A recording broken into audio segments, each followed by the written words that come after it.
Welcome back, listeners, to BizBlend, where sharp thinking meets smart business. I'm your host, Sana, and today we are cutting through the noise on scaling companies with clarity, not chaos.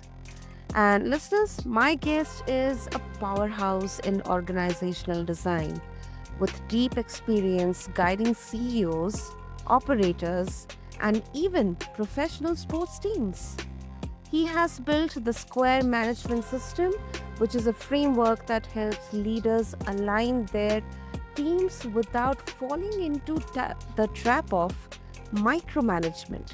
Now, at the core of it is something which is called constrained independence, which is a principle that balances autonomy with accountability through clearly defined guardrails. We'll further explore that in the conversation, listeners. So, whether you are leading a company or preparing to, this episode will be backed with actionable tools to design high trust, high performance cultures that actually scale. So, let's welcome our guest, Matthew Person. Matthew, welcome to the show, and I'm absolutely excited to have you here with us. So it's a pleasure. Thank you for having me today. Matthew, let's start with the basics. If you can explain what exactly is Square Management System for all of us, and how does it differ from any other leadership or operating models available out there? It's a great question. The genesis of the Square management system was actually a response in my prior life to questions around how to sustain culture in a company that had hundreds of employees across multiple different buildings in multiple states. And my answer at that point in time started the framework that became the Square management system. And the reason for that is I feel as though we've lost our way with what we think of as culture. So many places are endeavoring to become known as best places to work. And unfortunately, that becomes common sized. We're applying the same philosophies, we're applying the same methods in an effort to mimic the actions of another company.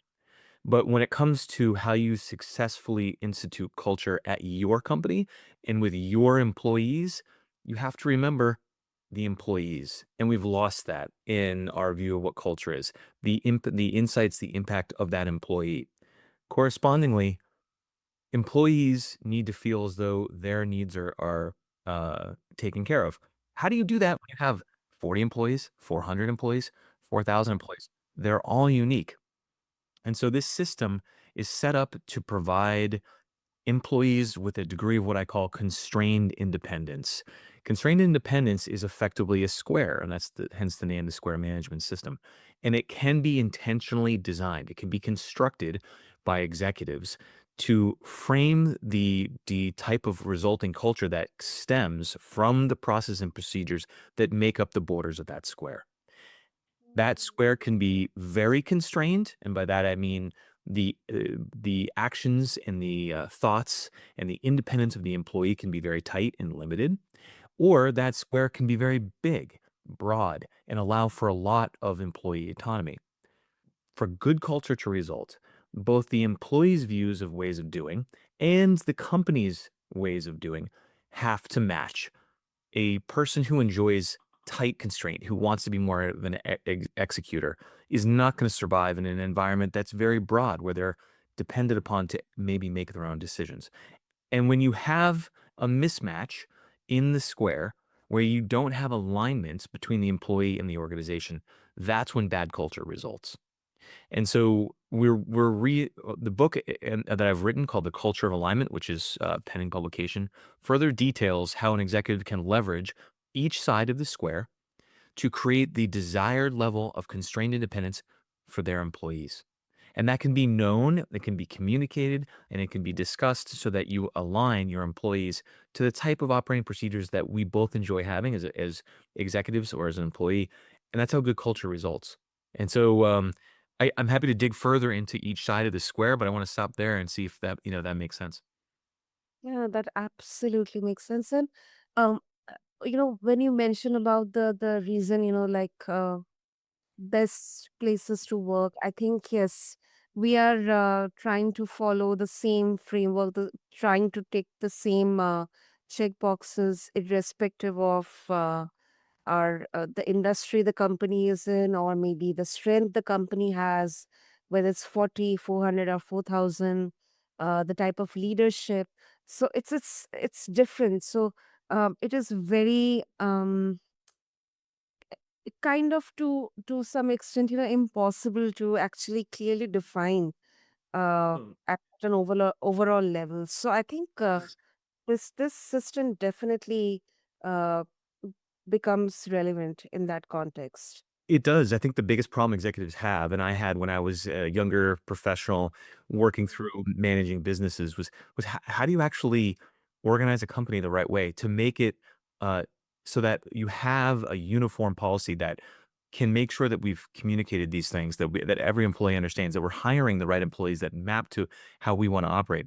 And I think what differentiates this system is that it is immediately actionable, both on my website, townsquare-advisors.com, and the forthcoming book. You get access to a 40-point survey that details the elements that you can use to make your own square. And that's the key point. It's your square for your employees. And so each side, and there's four of them, has 10 elements. The first side is identity, effectively who we are as a company. That is how your organization defines itself: missions, values, brand personality, core beliefs. The key question for an executive might be, do our people really know what we stand for and why it matters? And they may not. And that could be a point then of misalignment with your employees. The second side is the second I is instruction, how we operate as a company. This is where the clarity and consistency of expectations is delivered. It's onboarding, standards of process, training, knowledge transfer. The key question here for an executive is, are the roles, expectations, and processes clear and scalable? If you're leaving the ambiguity of choice to employee about how to actually operate, then you're going to get different service levels, you're going to get different service standards, and chaos may ensue. The third I is intercommunication. And this is where I would argue most people think about culture. That's the ping pong table, the happy hours on Thursdays. It's just one side. Intercommunication is how we interact. It is organizational hierarchy. It's meeting cadence. It's the use of communication tools and tone. The question here for executives is information flowing in a way that drives clarity and trust? And it may not be. You may have misalignment because something may be said at the executive level and it won't flow to the front line properly. The last piece that ties this all together is the fourth I, is information feedback. How we improve as a company. How is performance measured? How is it shared? Is it used to evolve the business? The key question here is, are we learning and adapting fast enough to stay competitive? When you put all four eyes together, you create a square. That square is going to have different level of constraints. It's not uniform. You don't need each side to be lightly constrained or heavily constrained. You need to answer the questions individually and then come to that organizational process to produce that fifth eye, constrained independence. And every company can score themselves. Correspondingly, individuals should score themselves. You should know the preferred environment that makes you the best employee. And that way you can set yourself up for success in your next interview, or you can use the system to identify maybe where you're misaligned with your company and then talk to leadership about how that you can affect that level of change. And so it's a great system for someone to go and score their company and maybe look at where they currently are and then use the same system to determine where they want to be. And you will immediately, through the delta between those 40 questions, know the areas in your business that you need to fix to affect the right operating processes and procedures to get to the desired culture that you want. And that's why it's so different from everything else. This is not a book about other people's behaviors. It's not a book about following other people's successes. It is clearly about how you and his executive team or you as an individual define your level of success. And that's a key thing that I think is missed in corporate culture today. Wow. I think that's a brilliant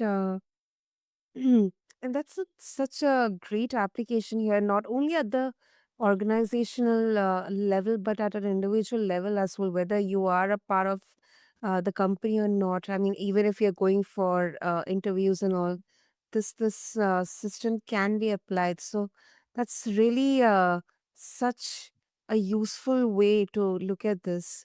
And Matthew, there's another phrase that I mentioned in the intro, and I'm really curious to know about it.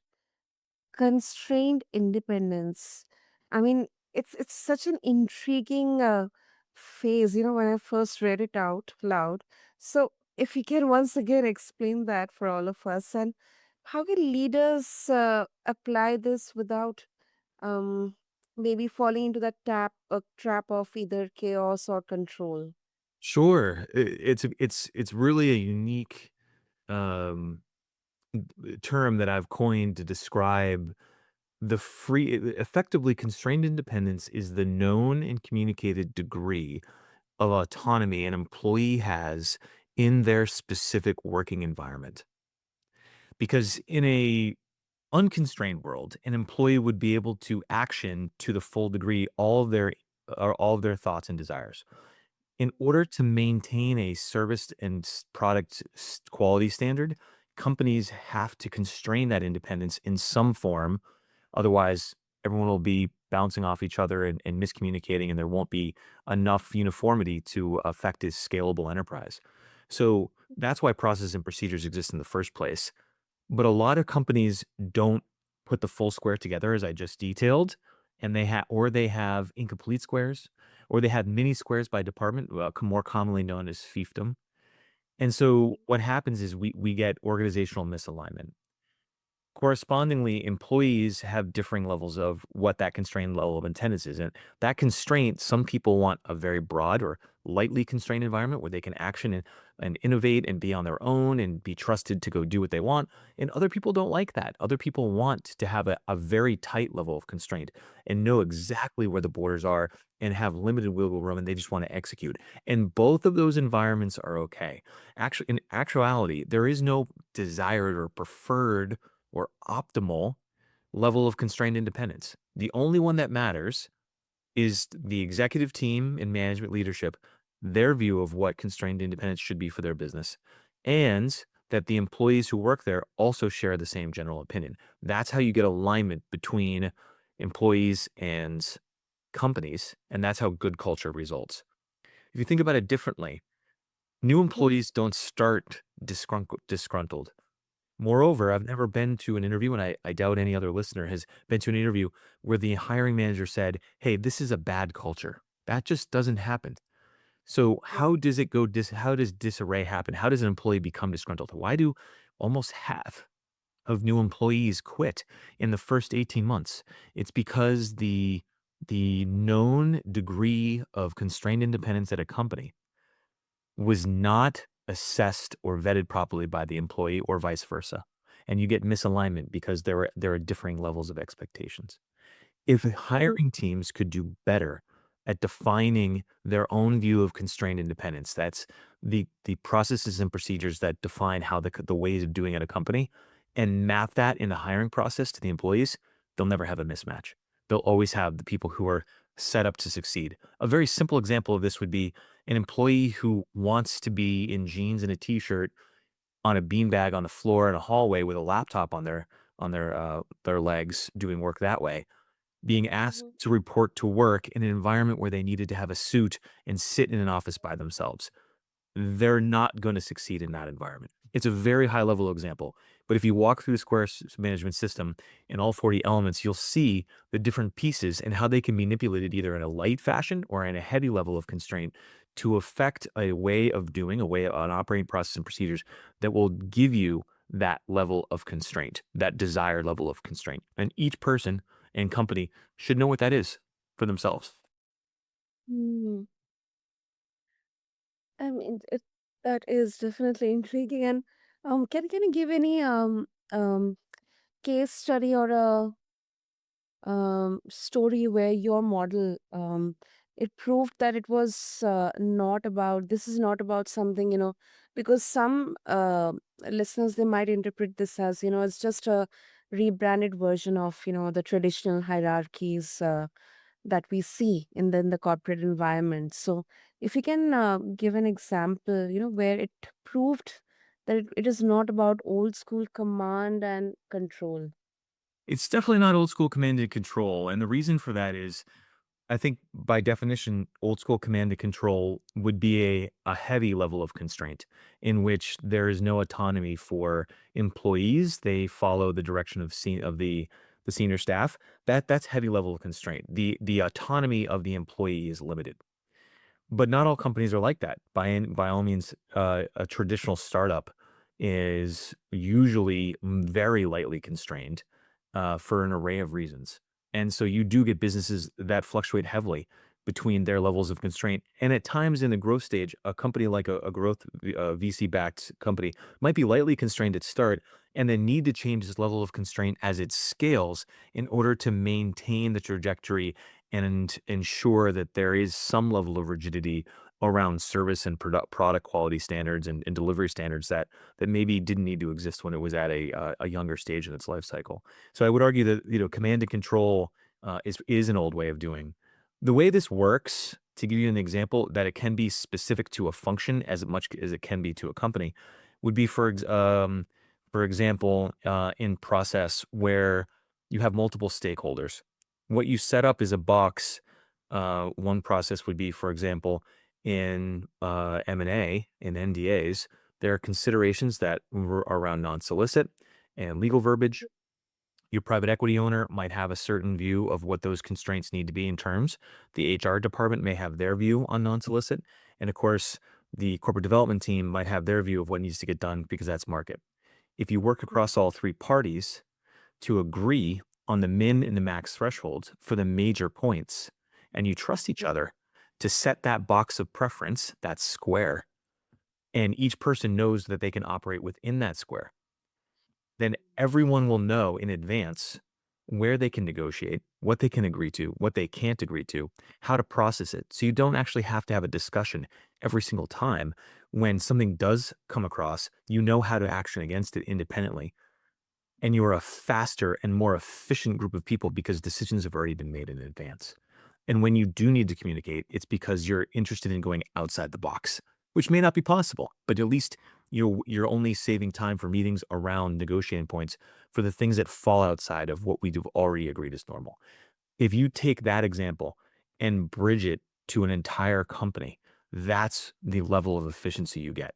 The Square management system is designed to give teams freedom of creativity, to empower without some level of like aimless movement, to support them, again, giving them guidelines, but not micromanage everything that they do, and to make them free to action things as they need to, but within the alignment within company goals. That creates trust, that creates loyalty, that creates faster decisions, faster speed, and that creates a growth, scalable enterprise. Wow. I think this example definitely makes it clear. It's uh, correct me if I'm wrong, Matthew, but it's like there is a shared level of trust, confidence, conviction, understanding, clarity, collaboration. It's within those four sides of the square. It's within that square. It's That's the right. growth. That's the goal, and the reason for that is you've hit on something really important is the square does create that. And the reason why is you're not asking an employee to change who they are. A lot of times in corporate culture, in the workforce today, because we've defaulted to this best places to work mindset that's common sized, if you as an employee don't work out in that environment, you're immediately labeled as the bad actor. Well, I can't believe that Sana didn't work out here. This is the best place to work. It should work for everybody. She must have an issue. And that's not true at all. You're not no there's really honestly aren't there are obviously cases of bad employees and things that are fraudulent or illegal that occur. But in the most part, employees that don't fit a culture didn't fail because they were a bad employee. It's because they weren't in the right environment. And that's more a failure of the hiring team to have not have understood that that person wasn't going to succeed. Correspondingly, the employee has some level of onus to understand whether or not they fit as well. But you cannot ask a person to change who they are. Their values matter, their opinions matter. And if you as a person know, and through this system you are able to know and identify the process, the procedures, the beliefs that matter in your working environment, then you don't have to change who you are. You are just i- uh, uh, in the working environment, you are who you want to be, you're going to be a happier employee, and you're going to know that everyone else is kind of in the same boat, and that creates a great community that you enjoy being a part of. And so you really don't have to augment who you are. You're able to go and innovate and be free, and also work within the guidelines of the company, and the company has happier and better employees. So that's the point. Let's stop changing who we are to fit one specific company, and let's Mhm. find a way to get people into a healthier, happier working environment that best fits how they like to work and how they like to interact. Companies need to also do this for their employees so that they set the expectation correctly from the front end, because to a degree, it is unfair to ask employees to just chameleon themselves to fit your company, right? That's not a good way to operate. Absolutely. Absolutely. I couldn't agree more with you, Matthew. And does the basics or the fundamentals of square management system differ when it comes to startups or maybe small and medium businesses, or it remains the same, Matthew? I mean, how have you seen the dynamics changing with respect to an organization or a large enterprise than a startup or a small company? It's a really good question. I do think that this system allows for change. There are some industries that there's less room for this. Those would be heavily regulated businesses, or where ones where there's a working environment that needs to be structured.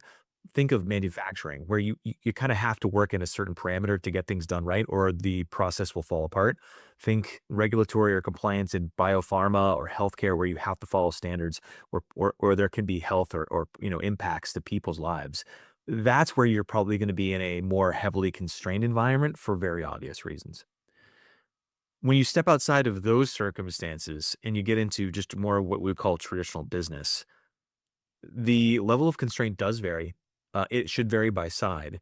When you're in a startup space and you're working to define who you are, you can use this system to understand how you might want this business to look. A lot of startups don't fully grasp. They've got a good product, some good technology, but the business fundamentals aren't there. This book is going to give a startup the fundamentals, but it's going to advocate a little bit that you stay loose as you work to figure out who you are as a business. Startups are notorious for having to pivot to reflect the needs of customers as they work to launch themselves. If you're in too rigid of an environment, too heavily constrained, that may limit a startup's ability to adapt and survive. If you're a larger enterprise, you're going to be in more of a consistent state. Um, but interestingly enough, I had artificial intelligence take the survey and I asked it, what's the optimal square? Now, the argument here is that there is no optimal square, right? It's the only square that matters is the one that works for you and for your employees. But the answer from AI was that you would have a moderate view of identity, and the reason for that is you want a big enough umbrella to allow for strategy shifts without confusing the market or your customers. So if you're too tight on identity, maybe you might conflict a little bit there. You want really tight instruction though to make sure people really know how they're expected to operate, but you want loose intercommunication to allow dialogue and interaction to be more free. And lastly, on information feedback AI, I said, hey, you should probably keep this moderate but not too tight. You want to be overbearing with feedback, but you also want to make sure that you allow for some level of rigidity so you keep the square whole. That is interesting, Matthew. And is there any good time or best time to execute this system? Or, I mean, basically, I'm just curious that, are there any early warning signs or red flags that company uh, should be mindful about, when, or they may realize that they're losing both? And when will be the best time to implement this? You can implement it in action at any time, though I think for different reasons. On an individual level, I think everyone should there's a free quiz on my website, townsquare-advisors.com. Individuals can take the free quiz and learn a little bit more about their preferred working environment. Most everyone who I've had take this is usually kind of like that's directionally accurate, but surprised maybe by the response. If you want to dig in on the website and take the full 40 element survey to really get granular, you can do that. C-suite executives can do it as well. And there's a couple ways that C-suite executives can use this. One is to maybe take it usually the best way is to have layering in your company take the test. Have the executive team do it, the senior team, the middle team, and the frontline junior team take it, and aggregate the scores and see where the deltas are. It's going to immediately tell you where there's a mismatch in operating procedures or at least an expectation of where you'd want to operate this business so that you can identify immediately where you need to fix components of process and procedure in your company. It's a great tool for identification of misalignment.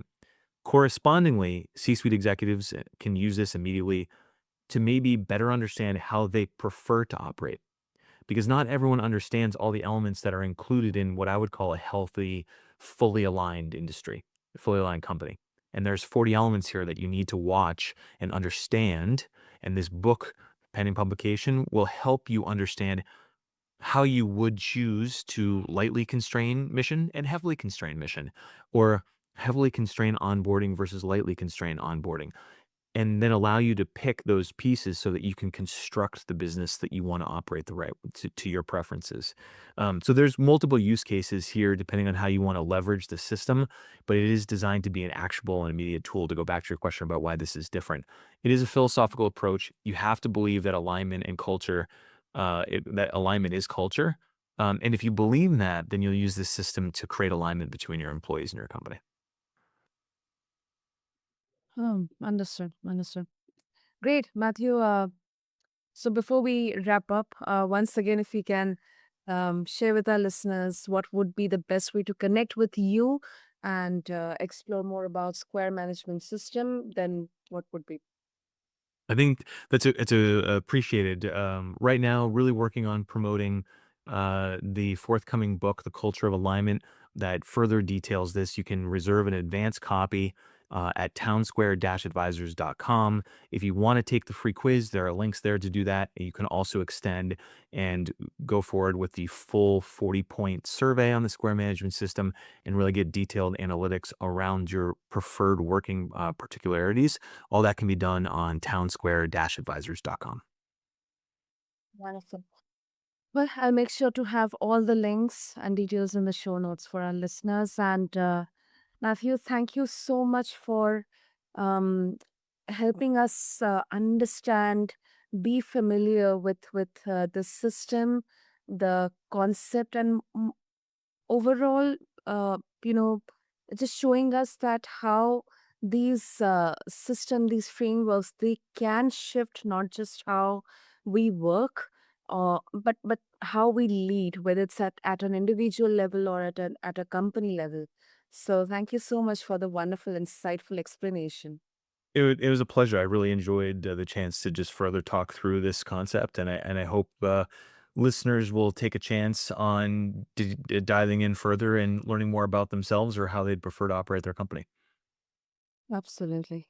And to all the listeners out there, if you are building or rebuilding a company and you want to unlock speed, trust, and also accountability without burning out your team or yourself, just take a closer look at these ideas. They're actually really, really good. So just refer to the show notes to connect with Matthew and check out his assessment in there. Check out his website. Check out the Square management system, and also until next time, keep blending bold vision with smart execution right here on BizBlend with your host Sana.